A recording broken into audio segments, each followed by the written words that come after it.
This is a Dragon Blazer production.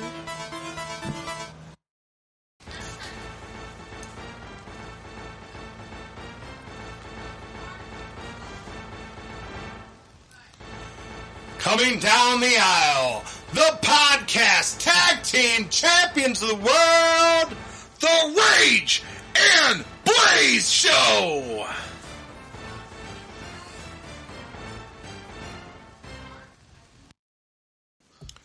Welcome to another exciting episode of the Rage and Blaze Show. I'm Rage. And I'm Blaze. Now today is a very special episode to us because we get to move on from another pay-per-view other than WrestleMania. Yeah.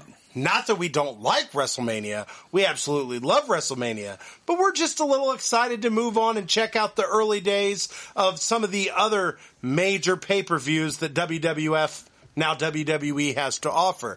So the first one they decided to come out with, beyond WrestleMania, is Survivor Series. My pay-per-view. This is your favorite pay-per-view, Blaze. No, this is my pay-per-view because it comes out in November every year, which is around my birthday. So therefore it's on my birthday month, so it's my pay-per-view. So it has nothing to do with the WWF at the time felt like they wanted a Thanksgiving tradition. This was all for you. Well, Thanksgiving is my holiday too. Oh, fair enough. That's my birthday dinner. Okay. Turkey. Okay. Pumpkin pie. Good for you. Gobble, gobble. So anyhow. Mashed potatoes. Stuffy. Sorry, continue. Do you You're need doing to a eat? great job. Do you need to eat before we film the rest of this podcast? No, we're good. Okay, fair enough. So we can move on? No, sure. Okay. So anyhow, we're pretty excited because this is a very different type of pay-per-view than WrestleMania. You get the elimination matches. It's a very fun concept that WWF came up with that they still do to this very day. Yes, we went from 10 to 13-minute matches to this first match being like 20-minute long. Yeah, I believe the first match in this Survivor Series is already 24 minutes. So, I mean, definitely I think that's breaking the length of any match we have ever had at any of the WrestleManias we've watched. It definitely did. So, but I know a certain match in WrestleMania 12 that'll top all of them. Would it be an hour-long Iron Man match? And if my recollection does me right, it goes into overtime. Oh. So it's even longer than an hour. Oh, okay. And it's amazing. Best match ever. But we'll get to that. But anyhow, so now, so speaking of Survivor Series, out of the big four, where does this kind of, right now, without watching them yet, without the rewatch, where does this fall in line on your favorite of the big four of the WWE? Whew, that's tough. I love the concept of the Survivor Series match. So when WWE does Survivor Series matches and focuses on the Survivor Series match for Survivor Series, absolutely love it. But then there's Royal Rumble. I love the Royal Rumble match as well. So it's up there. Well, you've got 1 through 4. I'll make it simple. I won't make it as complicated as Blaze is making it. My rankings this is number 3 on my list. Okay. I just feel like WrestleMania is the granddaddy. Royal Rumble, I agree, is very fun. And I find Survivor Series very fun, which kind of leaves, for me, SummerSlam right at the bottom. Well, SummerSlam is definitely at the bottom of my list as well. And it only is because it's kind of like a summer version of WrestleMania, but let's be honest. It's not WrestleMania. WrestleMania is WrestleMania. So to me, that's Dollar my Tree hierarchy. version of WrestleMania. I mean, it's second rate. It's not WrestleMania. It's still fun, and we're still doing this on the podcast because, I mean, SummerSlam is one of the big four, but it's not WrestleMania. And for me, I would say WrestleMania would be third. And I love WrestleMania. I love the gimmick matches. I love the Royal Rumble matches. I love the Survivor Series matches. So my problem is whether I put Royal Rumble or Survivor Series At one. at one. Which one would I put at one? Because I love both match styles. I love the elimination match. I love elimination matches in general. So, and let's face it, that's essentially what a Royal Rumble is. That's an elimination match with 30 different men. Or women. Sorry. It's hard to compare it to Survivor Series because there's no pins or submissions. It's you got to throw them over the top rope, and that's not what a Survivor Series match is. Well, I know.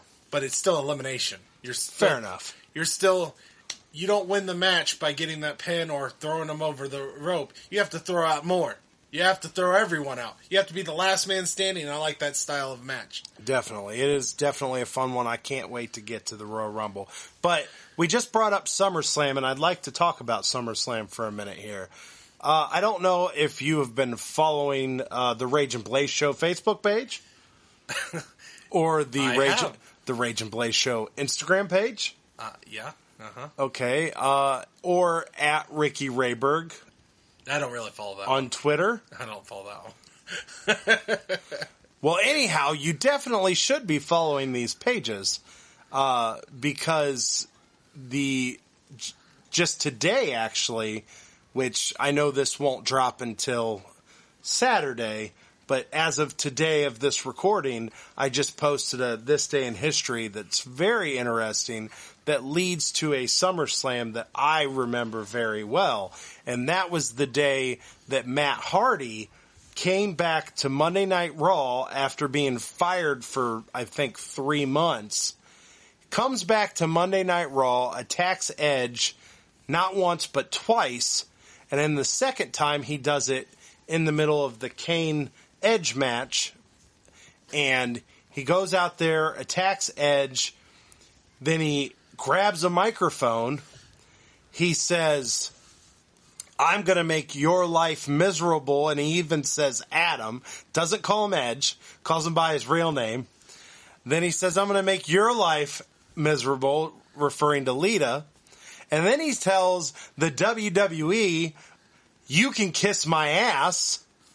And then he follows that with saying, "Watch me this weekend on Ring of Honor." It was one of the most realistic, dramatized, I don't even know what was real and what was fake. The fact that he named off Ring of Honor just throws it off to the point where you don't know what was real, what was fake. I mean, we all know wrestling's a show, but that's about as real as it's ever gotten.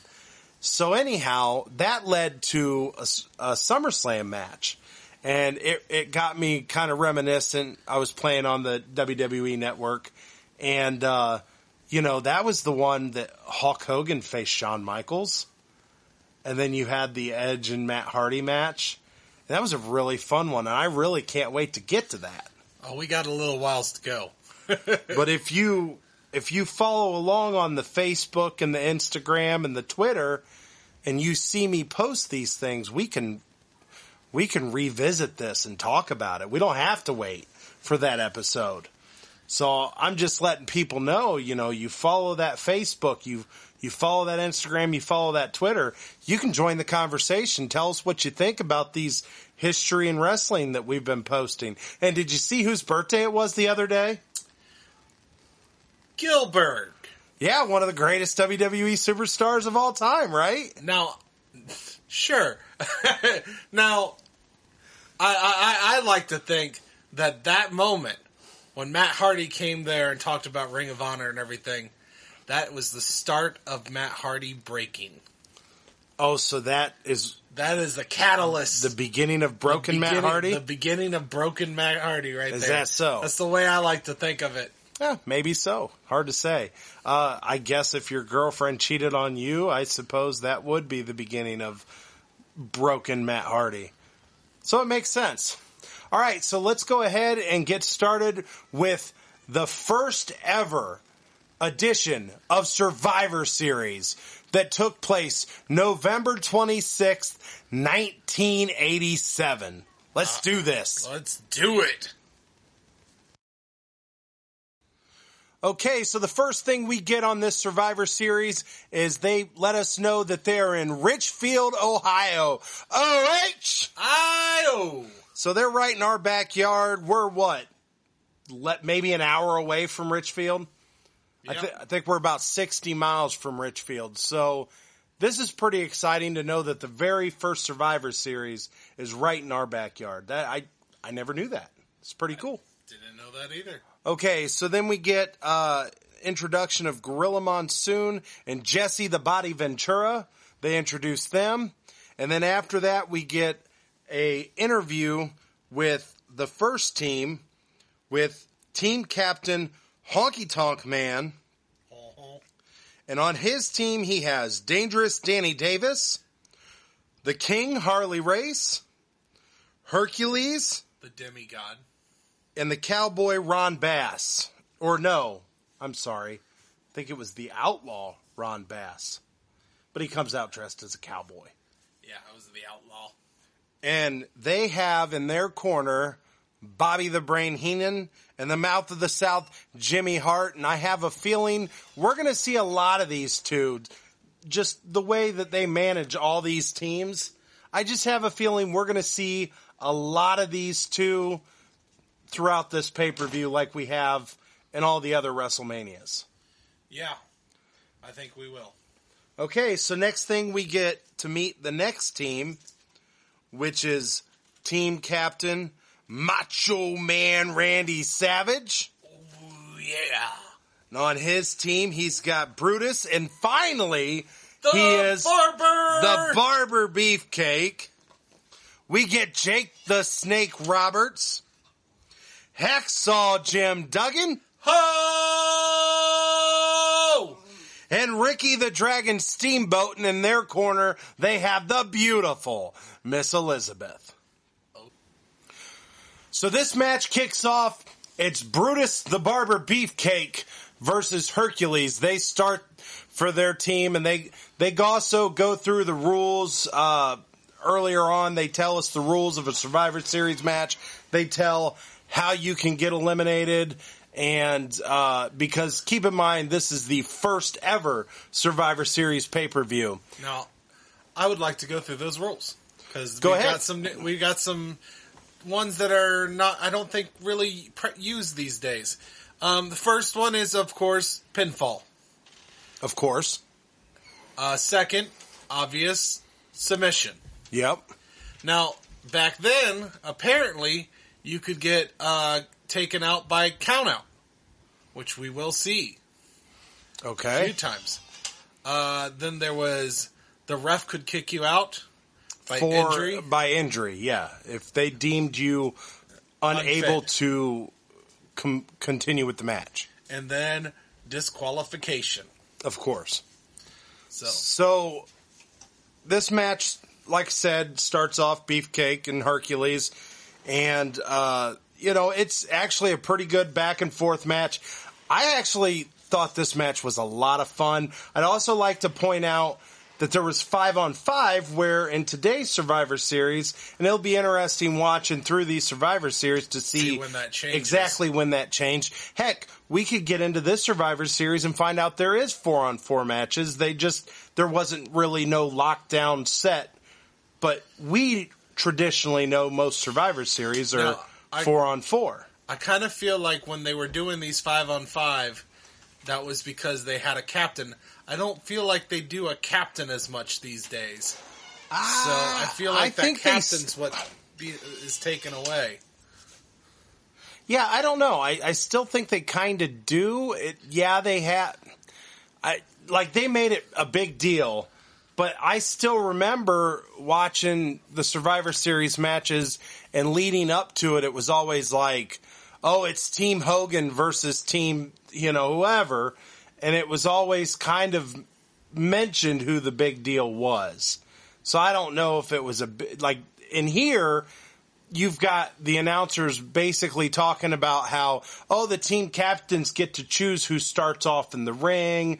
And even later in the match, I believe Macho Man Randy Savage was kind of in some trouble.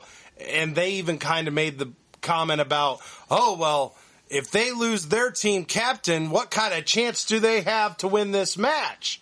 And it's like, well, pretty good chance. It just depends on how good the other wrestlers are. But they almost acted like losing your team captain was like, oh my gosh, you losing your quarterback on a football team. You just can't do it. Right. So, anyhow, they at least make a bigger deal backhand. Oh yeah, they're definitely making a big deal about who the team captain is, and I agree. And nowadays they probably don't as much. Well, nowadays, but it still seems like there's always like that headline guy. It saddens me because Survivor Series, they tend to have like one Survivor Series match, and instead of like back in the old days, I always remember almost every match was a Survivor Series. Right. So, I mean, it was pretty cool to see this start off as a Survivor Series match because I know we've had a lot of those where there's really only, like in today's, I believe the traditional sense is you've got a Raw version and a SmackDown version. Yeah, they've been doing more Survivor Series because matches Right. because of that, and I love it. I love the Raw versus SmackDown, and now they've added ECW, or not ECW. That's I'm sorry, NXT. NXT. They've Yeah, added NXT, They did for a while there. There was an ECW brand. and that kind of got replaced by NXT. Right. But yeah, they now they do Raw, SmackDown, and NXT in these Survivor Series matches. And then I believe even the women have their own Survivor Series matches too. Yeah. So, Well, they mentioned there is going to be a woman's yeah, Survivor they Series did mention in here that at too. the beginning. You're right. There is going to be a female Survivor Series match, so that isn't too groundbreaking. But I know I watched it for many years, and that wasn't really No, they didn't. the case. So they must have got away from it. Yeah, women. The women wrestling has been a lot more predominant in these older pay-per-views than I expected. Although Gorilla Monsoon is still calling it the Ladies Championship. Well, He even brought that up at the beginning of the show, and I just think that's... his name is Gorilla Monsoon, so Right. I mean... So anyhow, back to this match. So we get our first elimination in the way of a double countout. Turns out that, and as the announcers are talking, you kind of pick up that there's something going on between Hacksaw Jim Duggan and the King Harley Race. they were feuding before this. They've definitely got some kind of beef going on. They start getting into it, get outside of the ring. Referee counts to 10. He eliminates both of them in one swoop. They're gone. Yeah, we went from ho to no. Cute. So anyhow, we get that as the first elimination. And then beyond that, we get another elimination, and that is the Outlaw Ron Bass. So Brutus the Barber Beefcake does a quick tag where Macho Man's originally in there, does a quick tag, does a high knee to Ron Bass, and gets the 1, 2, 3. Yep, nobody cared. So as the match I've never heard of continues that guy. on, do what? Said I've never heard of that guy. You never heard of the Outlaw Ron Bass? I have not. Have you? Okay. No. I looked him up. It looks like he retired in 91. So, I mean, We might get to see some more of him eventually. and this is the first time we've seen him in any of these pay-per-views. Yeah, well, he hasn't been on any of them. So the match continues on, and our next elimination is Brutus the Barber Beefcake. Finally get the beefcake, and he gets taken out. Yeah. So, and that was a little bit of shadiness by the dangerous Danny Davis. He kicks Brutus in the back. That was an accident. And then Honky Tonk Man takes advantage of it, pins him 1, 2, 3. We have another elimination.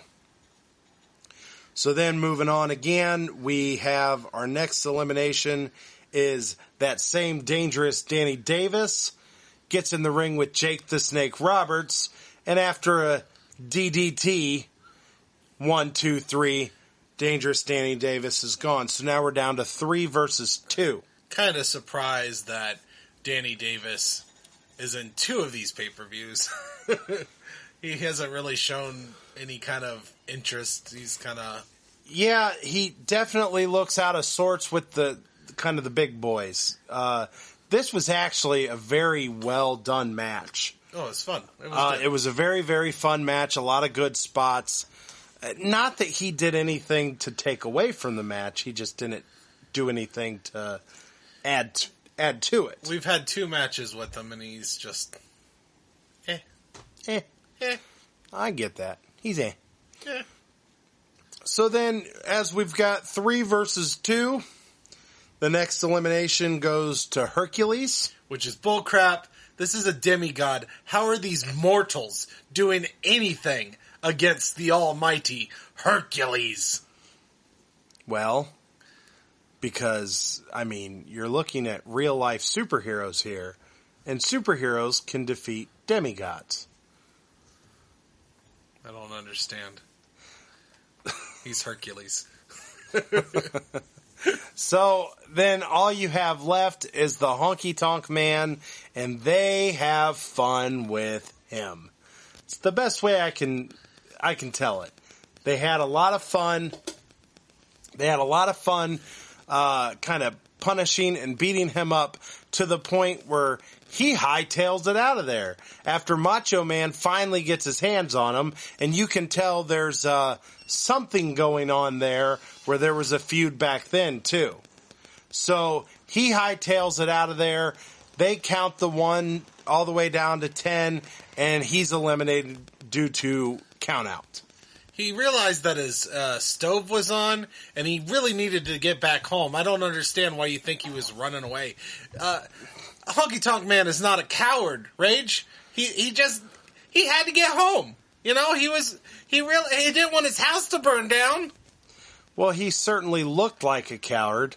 No. He got a notification, realized he needed to get home. His stove was on. You know, it's a dangerous thing. Well, I don't know about that, Blaze. I think he kind of cowardly left the ring, and that was the end of that match. You totally misread the situation. I'm sure he's going to talk about this later in the show. So the remaining combatants for Macho Man Randy Savage's team ended up being Macho Man, Jake the Snake Roberts, and Ricky the Dragon Steamboat. They get the victory in the first ever Survivor Series match. Good match. Yeah, very, very much. It's sad that it had to end with Honky Tonk Man going home to take care of his stove. Yeah, I don't think that was the case. It was. I heard. I read about it somewhere. Yeah. Yeah, well, you don't want to believe everything you read on the internet. Why? The internet has everything factual. Everything's true. Everything's true on the internet. Uh-huh. All right, so let's move on with the pay-per-view. Okay, our next match is a Women's Survivor Series match, still 5-on-5. So it is against the Fabulous Moolah as the team captain, with her partners, the Jumping Bomb Angels, which consist of Itsuki Yamazaki and Norio Tatano. And they also have Rockin' Robin and Velvet McIntyre on one team. The second team consists of I believe the team captain was Sensational Sherry. It was. And her partners, Dawn Marie Johnston, Donna Cristanello. Sorry. Some of these are unfamiliar to me. The Glamour Girls, which consist of Leilani Kai and Judy Martin, which are also the women's tag team champions. Some of these are unfamiliar. A little bit. I know 2 women in this 10 women match. Yeah, I know. I know Sensational Sherry, and I know Fabulous Moolah. And I'll tell you what, and Sensational Sherry was even hard to recognize based on the fact that she wasn't wearing all that makeup she usually wears. Yeah. So she was kind of hard to recognize at the beginning of this. I recognized her because I heard them call her name. So anyhow, this match was okay. The Jumping Bomb Angels was the most fun of this whole match. This match was not okay. It was okay. This was a pretty crappy match, but you are right. There was one bright spot, and that was the Jumping Bomb Angels. They were the only entertaining part of this match. Sherry was okay. Moolah was Moolah. But yeah, the Jumping Bomb Angels definitely the only exciting part of this match. Otherwise, most of these women just did nothing but flip, flip, flip, flip. Wait, one drop kick. Flip, flip. Yeah, well, it just... And that was kind of why the Jumping Bomb Angels were so much more exciting, is because they were really doing different stuff. Yeah, they were entertaining. They did some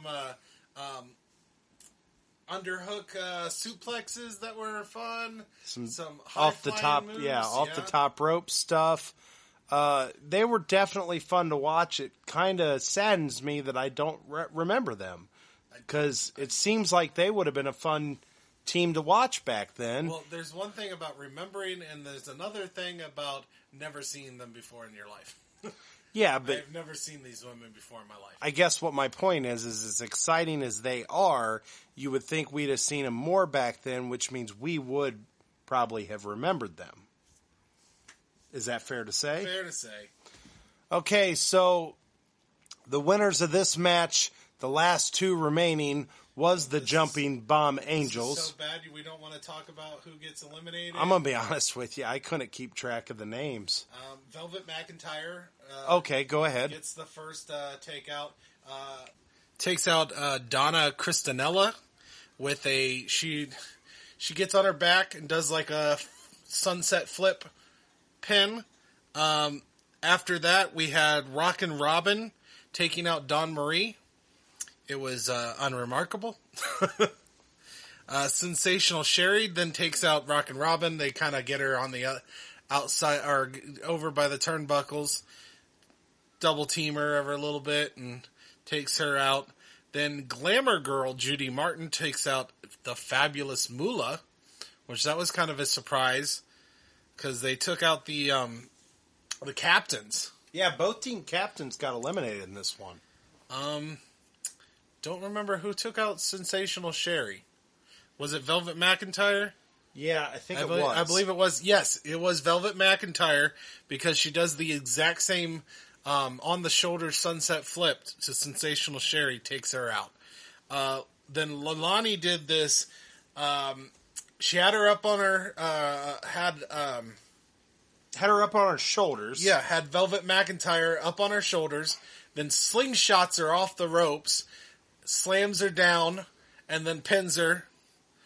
And then the Bomb Angels just takes care of the last two, the Glamour Girls. Leilani. Now, they didn't really say their names in this, so I'm not sure which Bomb Angel was which. Yeah, they did a really bad job about kind of telling us which one was which. Yeah, even when they got the pin, they said the Bomb Angel took out Leilani. They would say the Glamour Girls' names, but I don't think they knew which one was which. That might be fair to say. That might be why they didn't say their names, because they didn't know which ones was which. But one of the Bomb Angels jumps off the top rope, gets Leilani with the crossbody, and gets the pin. And then they're doing some double team moves, the Bomb Angels, on the last girl, Judy Martin. And Jimmy Hart tries to come up.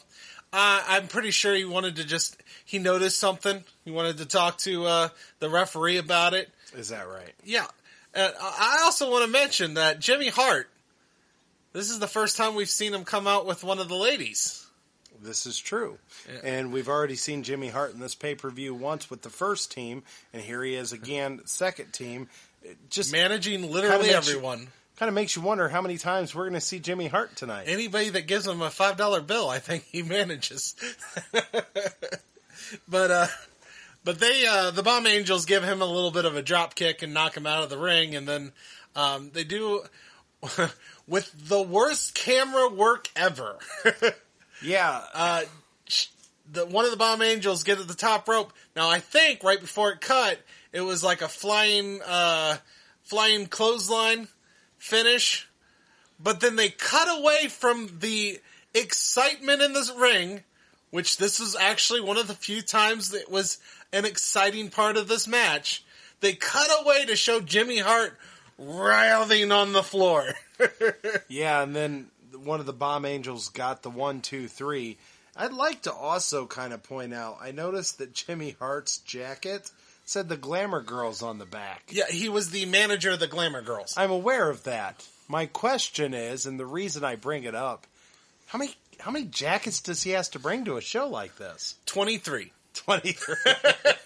It just seems like, I mean, does he have a jacket for every team he manages or every wrestler he manages? Probably. What happens if he has two people he manages facing each other? Does he wear like a half jacket or like change it during the match? You know, that's a good question. But the reality is back then, I don't think you had a lot of heels facing heels in it. It just seems to be that Jimmy Hart only managed heels. That's fair. So I don't think it happened very often. Well, I would love to see it if it does happen. Oh, that'd be great. Does he just kind of run around the ring? Just like, go. Hey, get him, man, get him. Oh, no, we're running around the ring. Oh, get him, man. Doing like a Bugs Bunny type thing. We're going back and forth. It's like, you got him. Oh no, he's reeling now. Let's go. Does he change jackets as he goes? Does he cheat cheat for corner? both of them? You yeah, know? Does he? Yeah, it just kind of makes you wonder what would he have done if he was put in that position. I don't know. Okay, well, these are questions for another day. Let's move on to the next match. Okay, so the next Survivor Series match is a 10-on-10 Survivor Series tag team match. So in this match, if your tag team partner gets eliminated, you are eliminated. That is correct. This is a long match. This match was a whopping 37 minutes. So let's go through these teams. There's a lot. So we have the Bolsheviks, which is Boris Zakov and Nikolai Volkov. Demolition, which is, oh man, I was so happy to see Demolition finally. I used to love Demolition. With Axe and Smash. Then you've got the Dream Team, Dino Bravo and Greg the Hammer Valentine. You've got, of course, the Hart Foundation, Bret the Hitman Hart and Jim the Anvil Neidhart. You have the Islanders, Haku and Tama. And you have at ringside with all these teams, Bobby the Brain Heenan, Mr. Fuji, the Mouth of the South Jimmy Hart, Johnny Valiant, and Slick. So you have a whole lot of people, and that's just one side of the ring. And Jimmy Hart is once again in his third match of the night out of 3 matches. Out of 3 matches. So then the other team, their opponents, the British Bulldogs, which is Davey Boy Smith and the Dynamite Kid, the Killer Bees, B. Brian Blair and Jim Brunzel, the Fabulous Ragoos with, I'm probably Ragu? The Ragoos. They make spaghetti sauce or something. So their team consists of Jacques Ragu and Raymond Ragu. And I know I'm probably butchering this. The shit out of that. Then you have Strike Force, which is the tag team champions of the world. And that consists of Rick Martel and Tito Santana. And then the Young Stallions, Jim Powers and Paul Roma. Now this was a lengthy match. The best way I can tell you about this match is early on there was a lot of energy and a lot of fun. But as the match went on, it just felt like it needed to end. It was too much, too long. All the most interesting teams get knocked out Right? pretty quick. I mean, so Blaze, go ahead and tell us the rundown of the eliminations in this match. Well, Tito Santana eliminated Boris.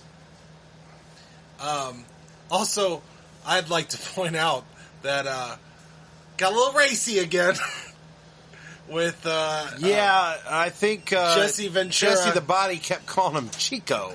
Yeah, kept calling Tito Chico Santana. Okay. Axe eliminates one of the Ragus. I'm not sure which one. Okay. Smash gets DQ'd for pushing the ref. The ref shouldn't have gotten Smash's way, is what I'm trying to say. Yeah, he got a little overzealous. They were really dominating. Anytime Axe and Smash was in the ring, people were getting punished. I mean, just flat out punished. And then the only reason he got eliminated was his own doing, which was, you can't touch the ref. He touched the ref. Yeah, I would have liked to see a little bit more Axe and Smash. They put on some pretty good power moves. And how awesome was it to see them come out in their masks? Yeah. Oh, I loved it. I love their whole outfits. They come out with the masks. They take off the mask. They got the makeup. Demolition, when I was that age, was just awesome to me. I loved Demolition. And then they add Crush later on, and they were just awesome. Yeah, to me, I always liked Demolition myself. For me, this match, the one that shines the most, and it should be no surprise, Bret the Hitman Hart. I mean, his suplexes just look so nice. Yeah. Everything he does, his when someone else gets tagged in, him like waving away, like no. Yeah. I mean, he sells it in there. His moves are so pretty. I mean, Bret's pretty great. Yeah, you could definitely tell he was very big bright spot in this match. Yeah. Then you got Jim the Anvil Neidhart eliminating Tito Santana. Then there was this cool moment where Haku kicks... wrong cool moment. Haku kicks Dynamite Kid and gets the elimination there on Dynamite Kid and the Bulldogs. Okay. The one I was meant to talk about was Roma jumps off the rope and catches the Hammer, who was trying to do a submission. He was trying to do a figure 4 leg lock, and Roma jumps off the turnbuckle and catches him with the sunset flip power bomb and gets the pin. So that was cool. Then you had Tamu.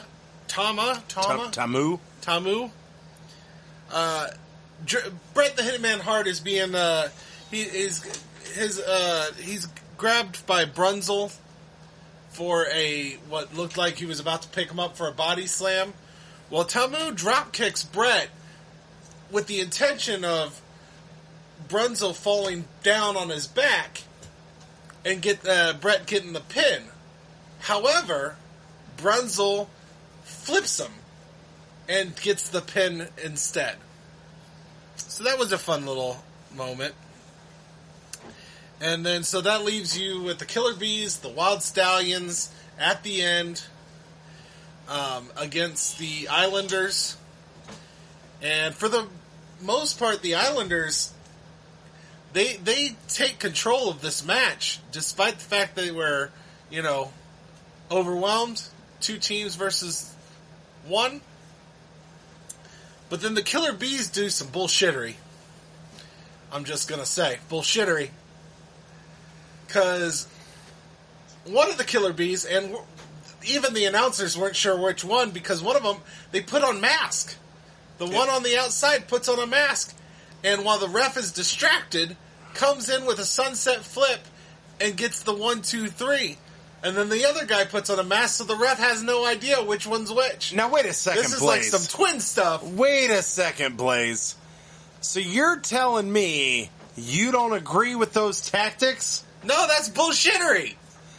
Come on, Blaze. All the stuff I've heard you talk about, and you don't agree with those tactics. What are you trying to Anything say? to win, remember? No, I don't think I've said that at all. Well, I'll tell you what, it was definitely odd. You had these guys, they didn't wear masks the whole match, and then out of nowhere at the end of the match, they're wearing masks. I'm like, I remember looking at you during the match like, was they wearing masks the whole time, or am I, did I miss something? Because of how unremarkable the Killer Bees actually are. They weren't wearing masks the whole time, and you didn't even notice. Well, I didn't think they were, but then at the end they're wearing masks. I never saw them put on the mask because of bullshittery. I was confused at the end. It was, yeah. But anyhow, like I said, the beginning of this match really was enjoyable. Definitely was seeing Demolition back in the ring. That was really fun. It kind of dragged. It became too long for its own good. All the exciting stuff kind of happened at the beginning. It felt like there was kind of a middle of just kind of dragged out stuff. And then towards the end started picking up again. So this match was just kind of up and down for me. Yeah. Okay, so let's keep it moving.